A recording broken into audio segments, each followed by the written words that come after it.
श्री सुखदेव जी कहते हैं ब्रह्म बोध संपन्न महापुरुष एक ब्राह्मण भगवान श्री कृष्ण के मित्र थे। कस्यासीत इसमें बताया नहीं, पर वो सुदामा जी थे।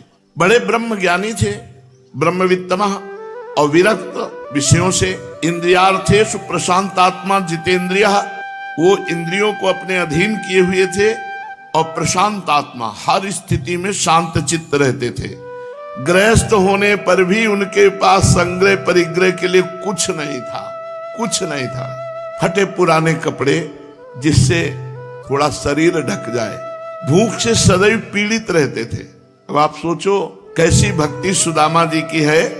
सदैव भूख से पीड़ित रहते थे, फटे पुराने कपड़े, और मित्र कौन है? जगत बंद अखिल लोक चूड़ामणि महालक्ष्मी के द्वारा सेवित भगवान श्री कृष्ण। सुदामा जी ब्रह्मलीन महापुरुष है, जीते जी जीवन मुक्त महापुरुष है। ब्रह्मलीन मतलब ब्रह्म में तन्मय। यहाँ लोक में ब्रह्मलीन लिखा जाता है जिसका शरीर छूट जाता है, वो जीते जी शरीर छोड़े हुए महापुरुष थे। ऐसी परिस्थिति थी कि एक सेर चून भी कभी एकत्रित नहीं हुआ। एक सेर 1 किलो आटा खाने की। तो सुदामा जी ऐसे महान निष्काम भक्त थे और इतने गरीब थे कि शरीर में वस्त्र भी सही नहीं था, और जब मांगने जाते थे तो लोग दरवाजे बंद कर लेते थे। भगवान की लीला है। एक दिन द्वारिकाधीश भगवान भोग आरोग रहे थे, तो जो ही प्रथम कौर वहां चंवर डुलाए जा रहे हैं, व्यजन किया जा रहा है, और महान लक्ष्मी स्वरूपा श्री रुक्मिणी जी, सत्यभामा आदि सब अष्टपटरानियां भगवान को दुलार करके पवा रही हैं, तो भगवान ऐसे कवल को रोक दिया और आंखें भर आई। रुक्मिणी जी भगवान की स्थिति को जानने वाली है। उनका प्रभु ये स्थिति तभी होती है जब आपके किसी भक्त को कष्ट होता है। प्रभु बोलिए कौन सा ऐसा त्रिभुवन में भक्त है जिसके कष्ट की याद में आपने प्रथम कवल में ही रोक दिया? क्या बताऊं, मेरा बहुत परम प्रिय मित्र है, सुदामा नाम है, और कई दिनों से भोजन नहीं मिला उसके घर में, तुलसी और चरणामृत से जीवन काट रहे हैं। चलो, सुदामा तो प्रशांत आत्मा जितेंद्रीय महापुरुष है, लेकिन उनकी पत्नी, उनके बच्चे, मुझे बहुत कष्ट हो रहा है उनके घर की स्थिति देखकर। रुक्मिणी जी ने भगवान से कहा कि आपका मित्र और ऐसी स्थिति में मैं आपकी दासी, आप आदेश करो त्रिभुवन की राज्य लक्ष्मी में उनके घर पहुंचा दूं, सुदामा जी के घर। भगवान ने कहा कि जब कोई मेरा भक्त अकिंचन चाह नहीं करता है अर्थ की, भोग की, वस्तुओं की, तो मैं अपनी तरफ से उसे नहीं देता हूं। तो रुक्मिणी जी ने कहा चाह पैदा करो, आप जाओ और चाह पैदा करो। भगवान ब्राह्मण के भिक्षुक के रूप में सुदामा जी के दरवाजे गए और कहा भिक्षाम दे। अब अतिथि धर्म कहता है कि अगर दरवाजे पे कोई भिक्षाम दे बोले तो जाना चाहिए और निवेदन करना चाहिए। तो सर ढक करके गई सुदामा जी की पत्नी, मलिन वस्त्र धारण किए हुए। उनका भगवान हमारे घर में सोवर चल रही है। सोवर होती है जब संतान उत्पन्न होती है तो 10 दिन तक अपवित्र माना जाता है। तो उनका ठीक है, हम 10 दिन बाद आ जाएंगे। कहा नहीं प्रभु मत आना। क्यों? क्योंकि मैंने ऐसे बालक का जन्म दिया है जो कभी हम पवित्र नहीं हो सकते। कहा समझा नहीं। बोले हमारे घर दरिद्रता है, कभी हम आपको कुछ दे सके ऐसी सामर्थ्य नहीं। बोले क्यों मजाक करती हो आप? हमने सुना है तुम्हारे पति के मित्र द्वारिकाधीश है। हाँ, वो भी कभी कभी भाव में बैठकर बता दिया करते थे कि हमारे मित्र द्वारिकाधीश श्री कृष्ण है। सुना तो हमने भी है। तो एक बात प्रार्थना करो ना कि अपने मित्र के पास जाएं। स्वयं भगवान प्रेरणा कर रहे हैं भिक्षुक का रूप धारण करके उनकी पत्नी को। अगर वो चले गए तो ये दरिद्रता मिट जाएगी। एक बार अपने पति से कहो कि अपने मित्र श्री कृष्ण के दर्शन करने जाएं।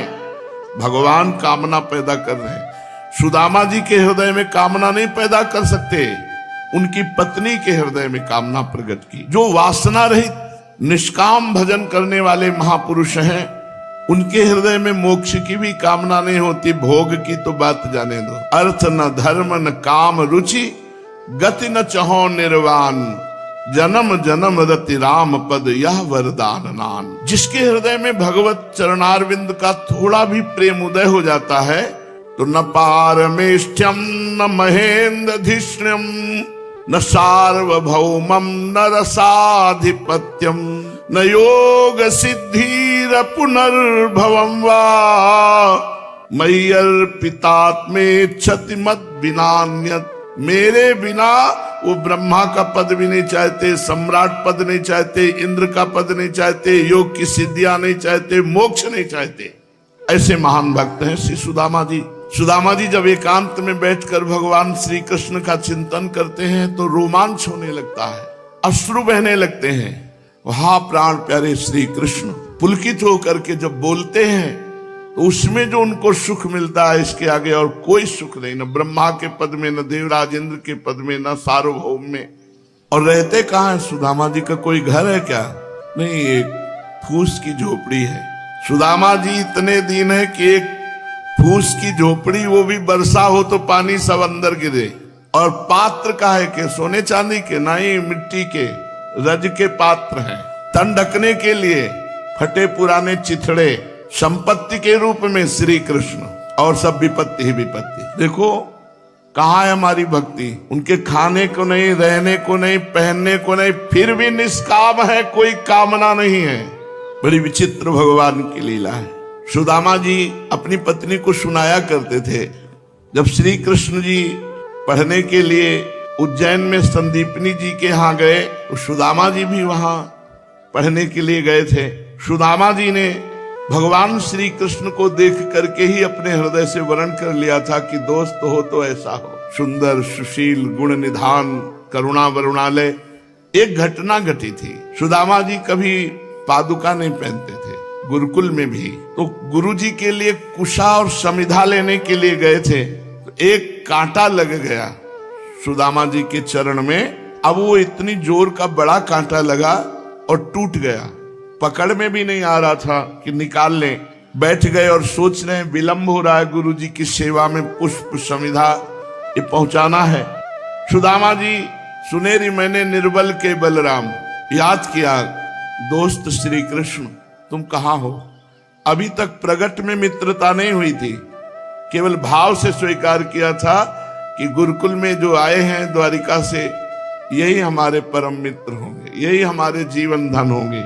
उधर भगवान श्री कृष्ण चंद्रजू स्मरण करते ही कहो सो कहां जहां प्रभु नाई, और दौड़ पड़े और समीप आप करके देखा, कर कमल से सुदामा के चरणों का कांटा निकालने की कोशिश की लेकिन नहीं निकला, तो भगवान ने अपने दांत से निकाला। सुदामा जी के चरण तलवे में दांत गड़ा करके कांटा निकाला और पीतांबर फाड़ा और पीतांबर की पट्टी बांधी और गोद में लेकर मैं समिधा सहित संदीपनी गुरु के संग सुदामा जी जीवन समर्पित कर दिए। ऐसा मित्र, इतना बड़ा वैभव, इतना ऐश्वर्य, और दांत से कांटा निकाला, और मुझ गरीब के लिए पीतांबर फाड़ कर पट्टी और गोद में उठाकर। सुदामा जी प्रतिपल अगर अध्ययन में बैठते थे तो श्री कृष्ण के समीप केवल उनको देखते रहते थे।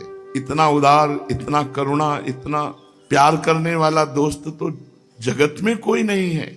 अपना हृदय न्यौछावर कर चुके थे। और भगवान का एक नियम है, ये था माम प्रपद्यन्ते तास तथैव भजाम्यहम्, हम जो मुझे जैसे भजता मैं वैसे भजता हूं।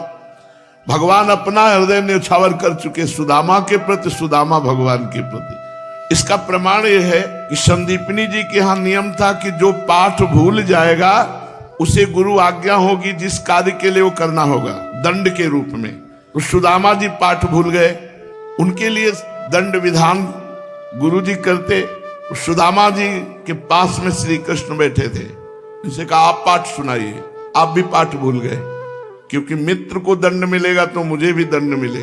जिनकी श्वासों से वेदों का प्रादुर्भाव हुआ वो भगवान पाठ भूल गए सुदामा जी की मित्रता का निर्वाह करने के लिए। अब एक ही दंड मिला, जाओ लकड़ी तोड़ करके लाओ। गुरुकुल में बालकों को अगर पाठ भूल जाए तो दंड दिया जाता, तो यही दंड, जाओ दिन भर सूखी लकड़ी बिनो और बिन करके तोड़ करके यहाँ गुरु आश्रम पे ले आओ। सर्वज्ञ प्रभु पाठ भूल गए, उनको भी यही दंड मिला। दोनों वन में पहुंचे और वो संयोग ऐसा बना कि वर्षा जोर से होने लगी।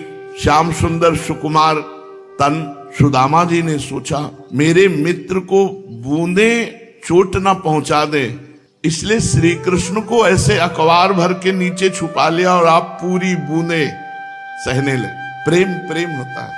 प्रेम में अपने प्यारे को समर्थ नहीं देखा जाता, अपने प्यारे को दुलार किया जाता है। हमारे वृंदावन के रसिक जन जब आक्रमणकारियों ने आक्रमण किया तो ये नहीं सोचा कि भगवान है रक्षा कर लेंगे, दुबका के प्रभु को लेके भाग के गए कि हमारे प्रभु को कहीं आक्रमणकारियों की आंच भी ना पड़ने पावे, छाया भी ना पड़ने पावे। 100 वर्ष तक छुपा कर राधा वल्लभ जी को कामवन में रखा। बिहार वन में बहुत वर्षों तक बिहारी जी रहे और कुछ ठाकुर तो आज भी बाहर विराजमान हैं। सुकुमार तन में बूंदों की चोट ना लगे इसलिए पूरा का पूरा अपना शरीर ऐसे करके प्रभु को वर्षा से बचाया। भगवान ये देख करके कि सुदामा जी का इतना प्यार हमारे प्रति। सुदामा जी ने देखा था दांत से कांटा निकाला, परस्पर इतना गाढ़ प्रेम हो गया, दोनों की मित्रता अचल हो गई। भगवान ने सुदामा जी को हृदय से लगाया और कहा मित्र आजीवन के लिए हमारी तुम्हारी मित्रता, इनसे मित्रता हो जाए, ये अपने हो जाए, फिर कौन सी समस्या रह जाए। यही इन्हीं को तो मित्र बनाने के लिए हमें मानव जन्म मिला है, लेकिन हम भूल करके प्रपंच में फंस गए। सुदामा जी त्रुटि हो जाती कभी कभी। कलेबू के लिए 1 मुट्ठी चना दिया गया था। अब गुरुकुल में कोई बादाम का हलवा थोड़ी मिलेगा, गुरुकुल है जंगल में तपस्वियों के द्वारा सेवित। सुदामा जी को कहा गया था कि अब श्री कृष्ण भी साथ, दोनों लोग इसमें बांट के पा लेना। अब सुदामा जी को बड़ी जोर की भूख लगी थी, चना था ही, शुरू कर दिया पाना। 1 मुट्ठी चना में कितनी देर लगती, जब चना चबाया तो और भूख लगी, तो पूरा चना पा गए। ये अपराध है। किसी के हिस्से का भोजन या वस्तु स्वीकार नहीं करना चाहिए, चाहे जितना कोई घनिष्ठ मित्र हो। मित्रता तो यही कहती कि बांट के पाना चाहिए, उनका हिस्सा ना हो तो भी। फिर उसमें हिस्सा था, तुम्हारे लिए प्रभु भूल कर पाठ और दंड स्वीकार किया, इतना प्रेम है तो आपको बांटना चाहिए। मित्र का हिस्सा भी पा गए सुदामा जी।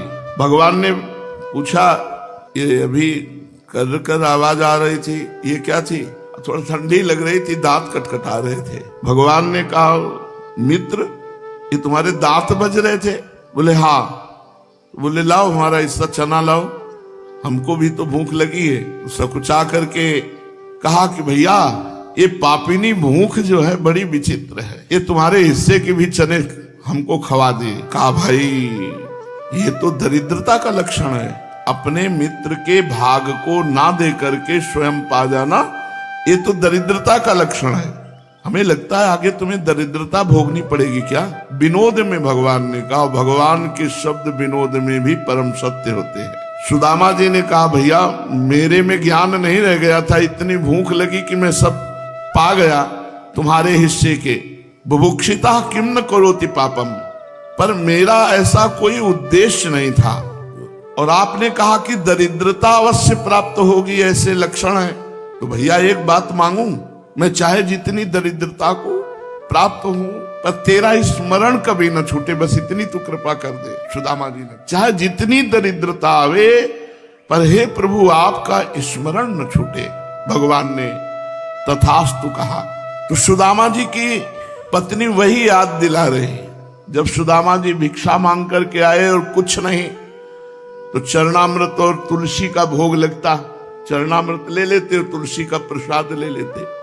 सुदामा जी की पत्नी ने कहा हम आप तो जीवित रह सकते हैं और, लेकिन अब बच्चे नहीं जीवित रहेंगे। और प्रभु हमने सुना है आपके मित्र भगवान द्वारिकाधीश हैं, यदि आप जाते तो अच्छा रहता। तो उन्होंने, सुदामा जी ने कहा कि जाना तो ठीक है, तुमने अच्छी बात बताई, पर हमें ऐसा लगता है तुम कुछ मांगने की बात कह रहे हो कि जाएं और कुछ याचना करें, तो ऐसा कभी नहीं हो सकता। मैंने कभी ऐसी मित्रता नहीं की श्री कृष्ण से कि वो धनी होंगे तो मैं उनसे कुछ मांग लूंगा। हमारी मित्रता निष्काम है। नहीं, आप मांगने मत जाइए, लेकिन एक बार दर्शन के लिए तो चले जाइए। हाँ, दर्शन की बात तो तुम्हारी मानते हैं कि बहुत दिन हो गए अपने मित्र के दर्शन नहीं किए। दर्शन की तो बात ठीक है, लेकिन कोई कामना मत करना। नहीं, आप दर्शन करने जाएंगे, वो दे दें जो वो ले आना, आप मांगना नहीं, पर वो दे दें तो मना मत करना, आप चले जाइए। सुदामा जी ने कहा मित्रताई में कलंक है यदि अपने मित्र से लेने की कोई भावना की जाए। बोले ओ मुस्काई नारी बावरी कहाँ धोआई, मीतन पे मांगे सो कपूतन को राव है, गिरी हूं ते भारे ऐसे दारिद हमारे भाग, दई फटकारे तिन्हें कहो कहाँ ठाव है। अरे प्रिय अर्धांगिनी, तू बावरी हो गई है, अपने दोस्त से मैं द्वारिका मांगने जाऊं? नहीं, अरे मेरे दरिद्र ऐसे है पहाड़ जैसे, मुझ जैसे दरिद्र को फटकार और तिरस्कार के सिवा कहीं कुछ नहीं मिलता। तू समझती मैं द्वारिका जाऊंगा वो कुछ दे देंगे और तुम्हें लाके दे दूंगा? मेरे भाग्य ऐसे हैं, मैं ऐसा दरिद्र हूं कि जहां भी जाता हूं तिरस्कार फटकार, इसके सिवा और कुछ नहीं मिलता। मेरे खाने के लिए आपदा है, विपत्ति, रोटी नहीं है। मेरे स्वागत के लिए फटकार और तिरस्कार है, सम्मान नहीं है। अभी तू जानती नहीं है, जब गरीब मित्र होता धनी के पास जाता है तो धनी के रंग बदल जाते हैं, लेकिन वो हमारे मित्र ऐसे नहीं है। फिर भी मैं मांगने के उद्देश्य से तो जा ही नहीं सकता। कहाँ वो ब्रजराज द्वारिकाधीश और कहाँ हमारे कई परत लगा करके तो अंगों को ढके ऐसी फटी धोती है। नहीं, आप दर्शन के लिए चले जाइए ना, दर्शन के लिए।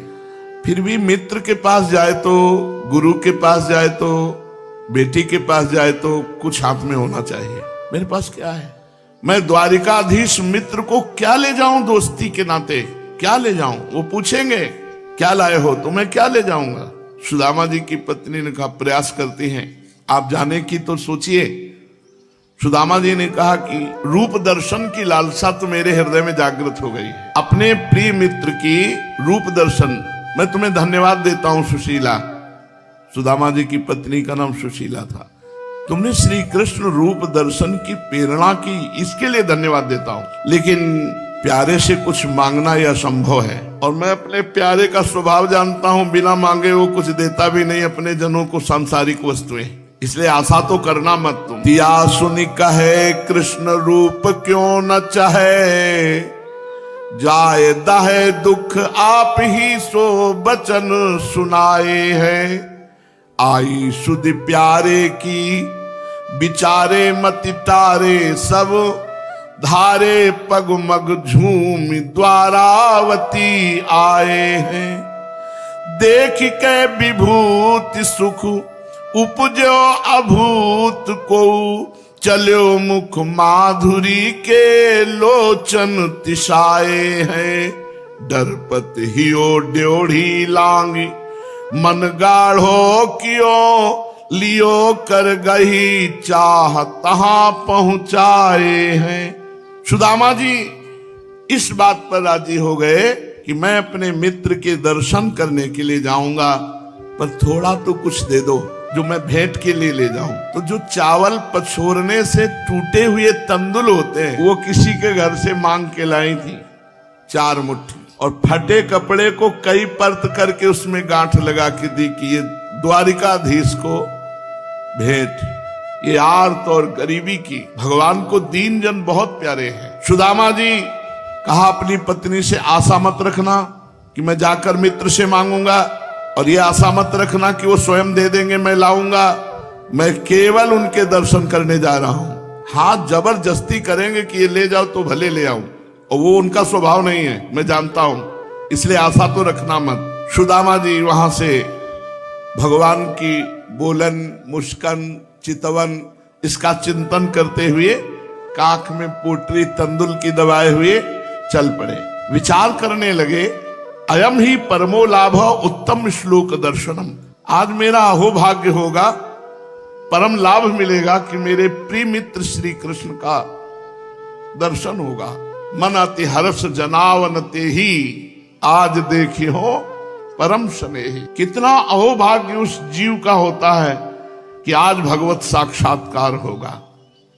अयम ही परमो लाभ उत्तम श्लोक दर्शनम। परम लाभ जीवन का यही कि भगवत साक्षात्कार हो जाए। सुदामा जी एक एक कदम द्वारिका के लिए चल रहे हैं, बहुत आनंद में उमगते हुए। जब कोई भगवत प्राप्ति के लिए चलता है तो पहले पाप नष्ट होते हैं, जहां पाप नष्ट हुए तो अत्यंत आनंद उमगन होती हुई भगवान की तरफ यात्रा होती है। हरिनाम स्मरण कर रहे हैं, शुद्ध बुद्धि अचेत, एक एक कदम, भूखे शरीर, कृष्ण शरीर, फटा कपड़ा, नंगे पैर, भगवान की शुद्धि में तन्मय होकर चलने की सामर्थ्य नहीं है। मार्ग में देखा कि द्वारिका के चारों ओर समुद्र है, उस समुद्र की एक बड़ी परकुटी, बड़ी खाई है, और वहां कोई नाविक नहीं, कोई नाव नहीं। संध्या का समय हो गया। सुदामा जी घबराए, कैसे पार जाऊं? श्री कृष्ण श्री कृष्ण श्री कृष्ण श्री कृष्ण यही चल रहा है, और विचार कर रहे हैं यहां तो कोई नाव नहीं, और द्वारिका पहुंचने के लिए ये इतनी समुद्र की धारा पार करनी होगी। भगवान ने गीता जी में कहा है कि जो मेरा आश्रित होता है उसको मैं स्वयं उद्धार करता हूं। तेसा माम समुद्धरता मृत्यु संसार सागरात। फिर ये तो लौकिक समुद्र है। सुदामा जी थोड़ा अंदर से बड़े परेशान से हुए कि तैर सकता नहीं, इतनी बड़ी धारा, नाव है नहीं, अंधेरा होने को है। देखा कि बड़ी मस्ती से गाते हुए कोई नाविक दिखाई दिया। आवाज लगाई, ए भैया नाव इधर ले आना। देर न लगी, वो तो नव किशोर नाविक तुरंत नाव नजदीक लाया। भैया मुझे पार कर दो। हाँ ठहरो, पहले बताओ उतराई में क्या दोगे? सुदामा जी सकुचा गए, क्योंकि वो 4 मुट्ठी तंदुल टूटे हुए वो तो द्वारिकाधीश के लिए हैं। भैया नाविक, अगर मेरी बात तुम समझ पाओ, तुम्हें देने के लिए मेरे पास कुछ नहीं है, मैं तुम्हें कुछ नहीं दे सकता, मेरे पास कुछ नहीं है। नाविक, ऐसा तो हो ही नहीं सकता कि तुम्हारे पास कुछ हो ना। पार करना है मुझे तो मुझे कुछ तो देना होगा। सुदामा जी ने कहा, भैया पहले ही कह चुका हूं, मेरे पास कुछ नहीं है, कुछ नहीं है जिसे मैं तुम्हें दे सकूं। और भैया एक चीज है जो कोई ले नहीं सकता। भगवान नाविक के रूप में बोले, अच्छा भैया तू बता, तेरे पास कौन सी ऐसी चीज है जो कोई नहीं ले सकता? सुदामा जी ने कहा, दरिद्रता। मैं ऐसा किंचन गरीब दरिद्र हूं कि मेरे पास कुछ है नहीं कि मैं तुम्हें दे दूं। उनको क्या पता कि सामने श्री कृष्ण ही नाविक के रूप में आए हैं। तो उनका, भैया बड़े काम की चीज है दरिद्रता, तुम हमें दे दो। देखो तुम्हारे सामने जल है, हाथ में जल लो और कहो कि मैं अपनी सारी दरिद्रता तुम्हें प्रदान करता हूं। द्वारिका पहुंचने के पहले ही भगवान ने संपूर्ण दरिद्रता का नाश कर दिया। सुदामा जी की संपूर्ण दरिद्रता का अपहरण कर लिया, पार किया, और कहा, भैया निश्चिंत रहना, लौटते समय हमारी नाव यहीं मिलेगी और हम आपको सहज में पार कर देंगे। सुदामा जी पार हुए, थके हुए थे। एक वृक्ष के नीचे श्री कृष्ण श्री कृष्ण श्री कृष्ण सो गए। योग माया को भगवान ने आदेश किया, क्योंकि नाविक बनकर वही आए थे। देखा भूखा प्यासा थकित मेरा मित्र वृक्ष के नीचे बेसुध हो गया। योग माया को आदेश किया, द्वारिकापुरी पहुंचा दो। सुदामा जी को भगवान द्वारिकाधीश के उपवन में पहुंचा दिया गया, योग माया ने पहुंचा दिया। आंख खुली जब अद्भुत वैभव, तो सोचा जंगल में वृक्ष के नीचे पड़ा था, स्वप्न तो नहीं देख रहा, अपने को छू के देख रहे, नहीं मैं तो जग रहा हूं। तो मैं कहां आ गया? वहां जय जयकार लग रही थी, अनंत कोटि ब्रह्मांड नायक परात परेश भगवान द्वारिकाधीश महाराज की जय। द्वारिका आ गया क्या? मैं तो समुद्र की वो खाड़ी पार करके एक वृक्ष के नीचे सोया था। भगवान अपार सामर्थ्यशाली हैं। हमें लगता है कि हमारे मित्र द्वारिकाधीश ने ही ये लीला रची और मुझे द्वारिका पहुंचाया, इसमें कोई आश्चर्य की बात नहीं है। खड़े हुए, फटी सी धोती अपनी संभाली, केवल धोती पहने हुए थे, कुर्ता भी नहीं था, पाग भी नहीं थी, पादुका भी नहीं था, एक छड़ी और फटी धोती और काख में तंदुल की पोटली। जे ही देखा तो कंचन के महल, दरवाजे, पहरेदार, तो थोड़ा एक बार लगा कि पता नहीं पहचान पाएंगे कि नहीं श्री कृष्ण, क्योंकि गुरुकुल में हमारी उनकी मित्रता हुई थी।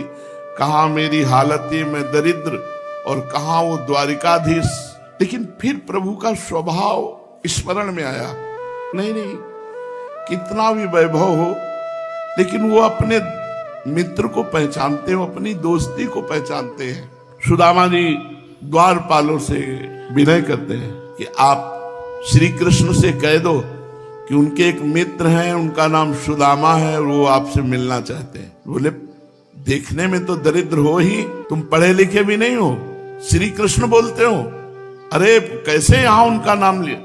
बोले जाके तुम उनसे कह दो श्री कृष्ण से कि तुम्हारा मित्र सुदामा आया है। द्वारपाल लोग देख रहे हैं कि यहाँ ब्रह्मा भी आते हैं, शंकर जी भी आते हैं, तो बड़े धैर्य से और बड़ी नम्रता से ये ब्राह्मण कैसे बात कर रहा है। चकवई चौक रहे चकसे तहां भूल से भूप अनेक गनाऊं, देव गंधर्व और किन्नर यक्ष से सांझ लो देखे खरे जेठाऊं। पूरा पूरा दिन हाथ जोड़कर खड़े रहते हैं देवता, लोकपाल, गंधर्व, बड़े बड़े धैर्य करके। ये ब्राह्मण कह रहा है श्री कृष्ण हमारे मित्र, ये श्री कृष्ण का मित्र है, कपड़ा भी सही नहीं है, श्री कृष्ण का मित्र है। सुदामा जी ने कहा एक बार जाके तुम केवल इतना कह दो कि सुदामा आए हुए हैं, तुम्हारे मित्र हैं। द्वारपाल गया, भगवान रुक्मिणी जी के महल में थे। जय जय, कोई एक दरिद्र आया है, अपने को ब्राह्मण बता रहा है, कह रहा सुदामा, और जय जय आपका वो मित्र है, ऐसा वो कह रहा है। भगवान ने सुदामा, जैसे इतना तो कभी भगवान शंकर, ब्रह्मा या बड़े बड़े ऋषि मुनियों के आने पर भगवान व्याकुल नहीं हुए, जैसा सुदामा नाम कान में पड़ते ही एकदम पलंग से खड़े हो गए और दौड़ पड़े। पहरेदार आश्चर्यचकित हो गए कि आज तक कभी ऐसी भगवान में आतुरता नहीं देखी, व्याकुलता नहीं देखी किसी से मिलने की। सांझ सांझ तक ब्रह्मा जी भी खड़े रहते थे सुबह से आए हुए, तब कहीं द्वारिकाधीश के दर्शन का सौभाग्य मिलता था। सुदामा जी अस्थिमात्र हुए रहे, शरीरा हड्डी हड्डी शरीर में है, एक लकुट हाथ में, फटी पुरानी दुपटी धोती लपेटे हुए है, आर्त भाव से भगवान की महल की तरफ दे। भगवान दौड़ते हुए, भुजा पसारे हुए दौड़ते हुए आए। सब लोग आश्चर्यचकित है। इसीलिए गोस्वामी तुलसीदास जी ने कहा, उमा राम स्वभाव जे जाना ताई भजन तज भावन। जिसने भगवान के स्वभाव को जान लिया उसे भजन के सिवा और कुछ सुहाई नहीं दे सकता। ऐसा स्वभाव जहां ब्रह्मा शंकर आदि इंतजार करते हैं, वहां भगवान व्याकुल हो गए। सुदामा नाम सुनते ही आतुर हो गए, दौड़कर भगे भगे आए और प्रथम देवड़ी पर जे ही देखा सुदामा को, भगवान दौड़ करके हृदय से लगा दिया। सुदामा जी संकुचित हो रहे, इतने सुकोमल अंग, इतने सुंदर वस्त्र, ऐसे परम सुंदर श्याम सुंदर के कहीं हमारी हड्डियां ना चुभ जाएं, तो भगवान गाढ़ आलिंगन कर रहे हैं। सुदामा जी अपनी दुर्बलता, कहीं प्रभु के श्री अंगों में हड्डी न चुभ जाए, कहीं कष्ट ना हो जाए। क्या स्थिति है सुदामा जी की। शीस पगा न झगा तन में, प्रभु जाने को आही बसे के ही ग्रामा। धोती फटी सी लटी दुपटी, और उपाय उपानहु की नहीं श्यामा। द्वार खड़ो, फटी पुरानी धोती दुपटी, वो भी पर्त के उसमें, तब वो अंग ढके हुए हैं, न टोपी है, न जूता है, न कुर्ता है, दुर्बल शरीर है, लेकिन भक्ति का महान बल है हृदय में, प्रेम महान बल है। भगवान चित्रवत हो गए, ऐसा लग रहा है द्वारिकाधीश और सुदामा चित्र में काढ़े गए।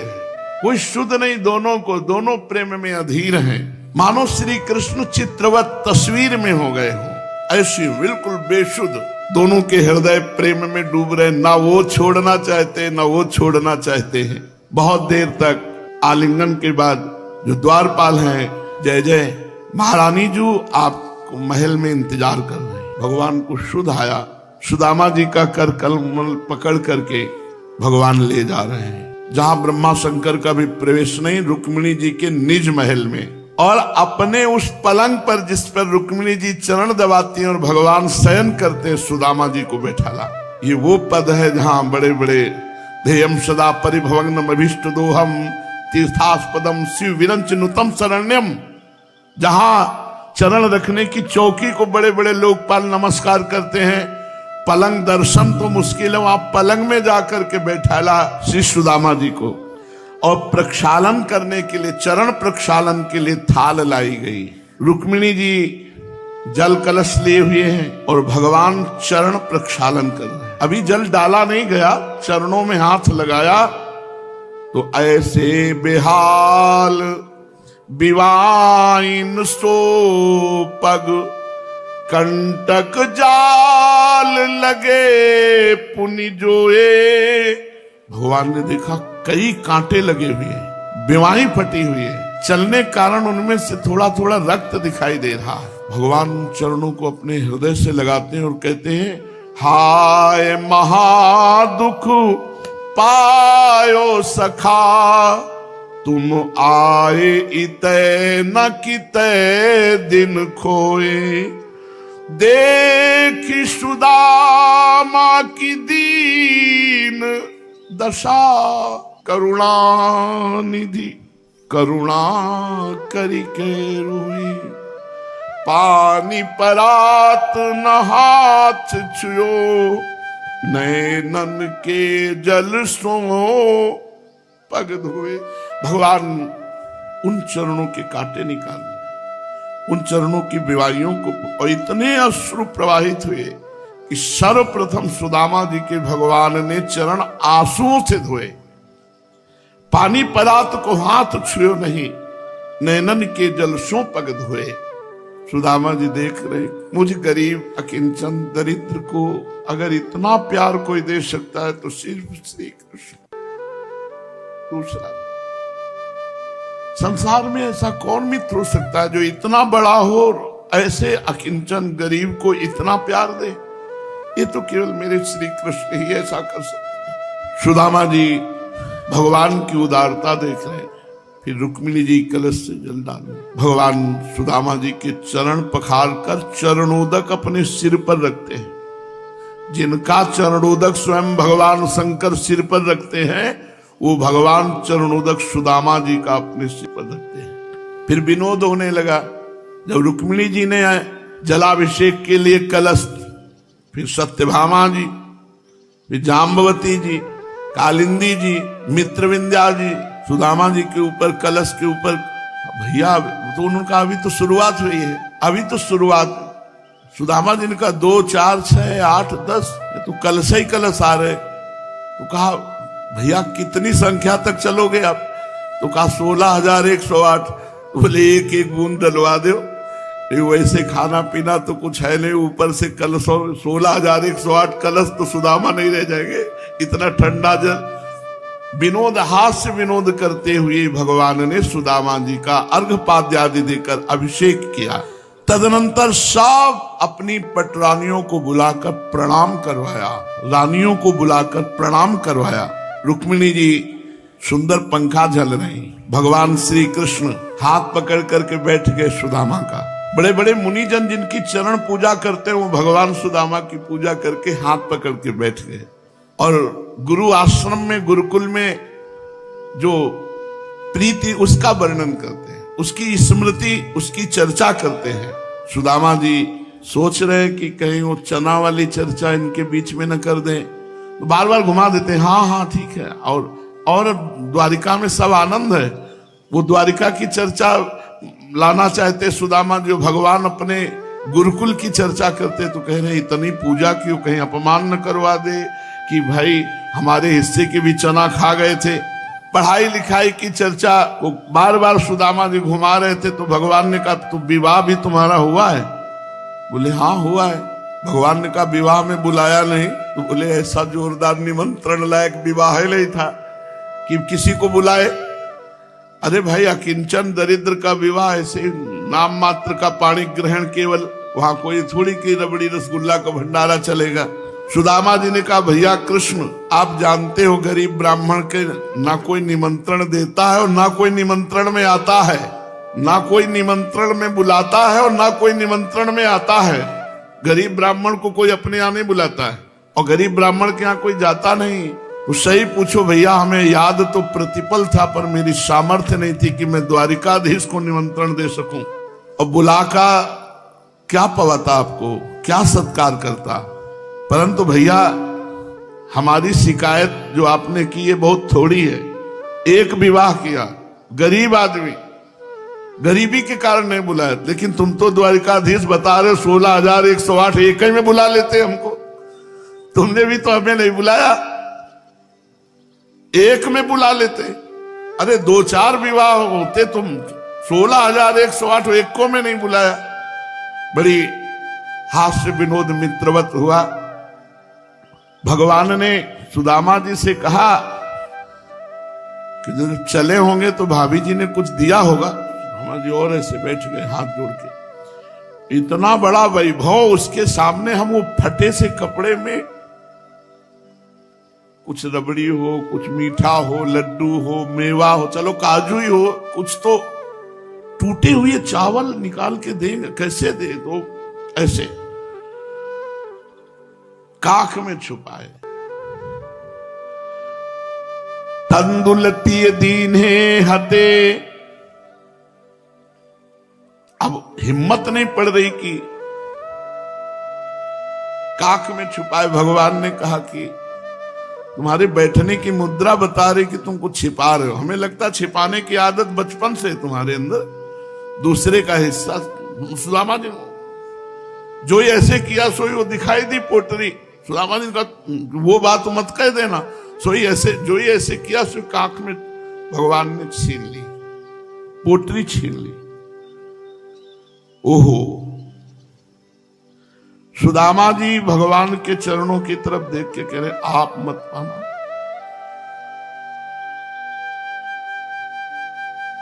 लेकिन इनका स्वभाव ऐसा है, ये है ही ऐसे। सबरी जी के बेर, बेर कोई अंगूर है क्या? विदुरानी जी के केले के छिलके, गूदा तो फेंक देती भाव में, छिलके। सुदामा जी के तंदुल, आप विचार करो कौन चबाएगा ऐसे टूटे हुए चावल। और द्वारिकाधीश भगवान खोलत सकुचत गाठरी चितवत हरि की ओर, जीरन पट फट छुट परे बिखर गयो ते ठोर। भगवान वो पोटरी निकाली, गांठ क्या खोले, सड़ा कपड़ा फट गया, पूरे गिर गए भूमि पे। वो तंदुल, सुदामा जी का हृदय कांप रहा है, शरीर कांप रहा है कि ऐसे महामहिम द्वारिकाधीश के लिए मैं क्या भेंट लाया हूं। ये पत्नियां क्या सोचेंगी भगवान की।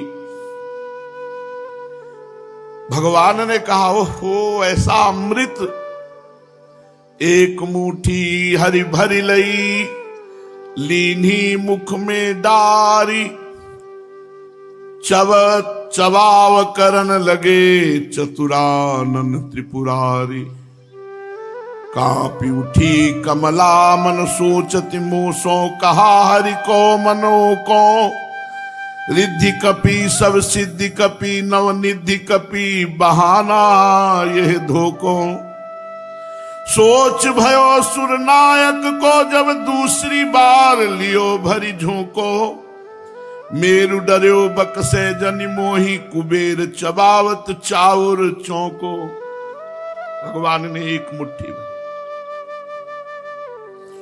एक लोक की संपत्ति, त्रिभुवन 3 लोकों में एक लोक की संपत्ति सुदामा को।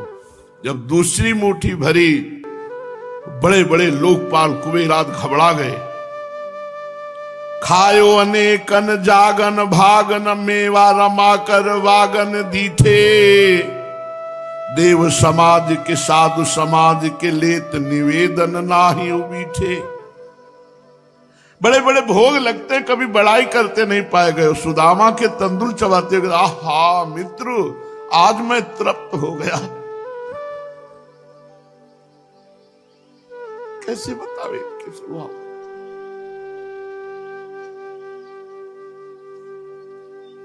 द्वारिकाधीश को क्या भोग नहीं लगता। बड़ाई कर रहे तंदुल की, कह रहे आहा मित्र मैं तृप्त हो गया। बस इन्हीं स्वभाव के कारण तो हिम्मत पड़ जाती है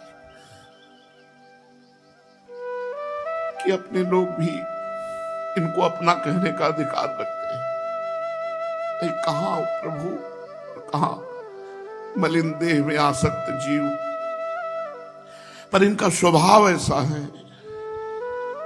दूसरी मुट्ठी भरी और जे भी मुख में डाला, 2 लोगों की संपत्ति दे दी। जब तीसरी मुट्ठी भरत ही रुक्मिणी पकड़ी बाह, ऐसी तुम्हें कहा भई संपत्ति की अनचाह। कही रुक्मिणी कान में ये धो कौन मिलाप, करत सुदाम ही आप सो।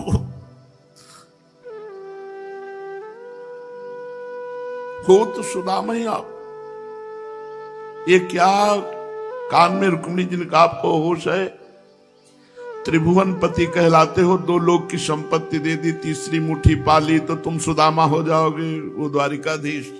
थोड़ा तो सोचो, मैं आपके आश्रय के सिवा और कहीं नहीं रह सकती। हाथ गयो प्रभु को कमला, कहे नाथ कहा तुमने चितधारी। तंदुल खाए मुट्ठी दुई दीन कियो तुमने, दोई लोक बिहारी। खाई मुट्ठी तीसरी अब नाथ, कहा निज बास की आस बिचारी। रंग कहीं आप समान कियो तुम, चाहत आप ही होन भिखारी। प्रभु ने कहा, तुम मुझे रस में क्यों नहीं डूबने दे रही? सुदामा के एक एक तंदुल में जो रस है, आज तक मैंने किसी भोग में वो रस नहीं पाया। क्यों रस में विषबाम कियो, अब और न खान दियो एक फंका। विप्रहि देत तृतीयक लोक, करी तुम क्यों अपने मन शंका। भामिनी मोहि जिमाए भली विधि, कौन रहो जग में नर रंका। लोक कहें हरि मित्र दुखी, हम सो न सहो ये जात कलंका। सब खाकर के सर्वस्व देने की भावना, क्या खाकर? वो एक तंदुल। रुक्मिणी जी ने कहा, नहीं प्रभु, हम केवल देने मात्र से ही हाथ नहीं पकड़ रहे। अब इतना रह गया, आपने स्वाद लिया, हम सब भी तो प्रसाद लेंगे। इतना स्वादिष्ट आप पा रहे हो तो हम सबको भी तो किनका मिलना चाहिए, प्रसाद मिलना चाहिए। भगवान ने कहा, ये बात तो समझ में आ गई। तीसरी मुट्ठी पकड़ ली रुक्मिणी जी ने कि बस, पहली बात तो हम आपके अधीन है, आपके सिवा कहीं रह नहीं सकती। जब भगवान ने इस बात की काट की तो रुक्मिणी जी ने कहा, 2 मुट्ठी में आपने स्वाद लिया, तीसरी में उच्छिष्ट तो हम लेंगे ना आपका। और हम इतने अगर चावल के टुकड़े टुकड़े कर ले तो भी उच्छिष्ट नहीं पहुंचेगा। भगवान शुद्ध में आए, प्रेम शुद्धि में। 7 दिन तक सुदामा जी का भरपूर भगवान आदर कर रहे हैं। सुदामापुरी में द्वारिकापुरी की रचना हो गई, जहां सुदामा जी रहते थे। 2 लोक का वैभव सुदामा जी को पता नहीं। यहां भगवान श्री कृष्ण के साथ विविध प्रकार की द्वारिका की शोभा का दर्शन, खान पान, हास्य विनोद, 7 दिन 7 रात्रि द्वारिकापुरी में आनंद ले रहे। शेष चर्चा आगे। श्री राधा। सुदामा का दिव्य चरित्र पसंद आया होगा तो कमेंट में राधे राधे जरूर लिखना। सभी लोगों को राधे राधे।